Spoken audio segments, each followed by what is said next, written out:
பரமக்குடியே இப்போ விழாக்கோலம். ஏன் தெரியுமா? கவனிங்க. தமிழக வரலாற்றில் ஒரு மறக்க முடியாத தியாகிக்கு இன்று உயரிய கௌரவம் கிடைச்சிருக்கு. ராமநாதபுரம் மாவட்டம் பரமக்குடியில இன்னைக்கு திருவிழா மாதிரி இருக்கு. நம்ம முதலமைச்சர் மு.க. ஸ்டாலின் அவர்கள் ஒரு பிரம்மாண்டமான அரங்கத்தை திறந்து வைக்க போறாரு. ஆனா உண்மை என்ன தெரியுமா? இந்த நாயகன் இமானுவேல் சேகரனார் வெறும் 18 வயசுலயே வெள்ளையனே வெளியேறு இயக்கத்துக்காக சிறை சென்ற வீரர். பிரிட்டிஷ் ராணுவத்துல வேலை செஞ்சும் இந்தியா வந்ததும் சமூக ஒடுக்குமுறைக்கு எதிரா, சாதி பாகுபாட்டுக்கு எதிரா சிங்கம் போல போராடினவரு.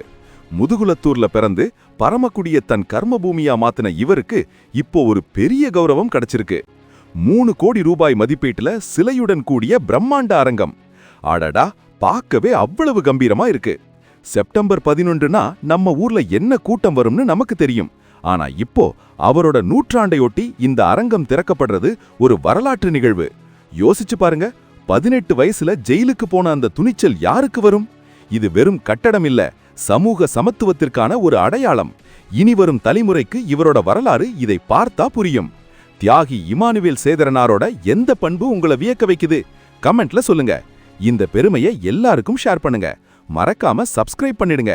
ஏன்னா பரமக்குடியே இப்போ விழாக்கோலம்.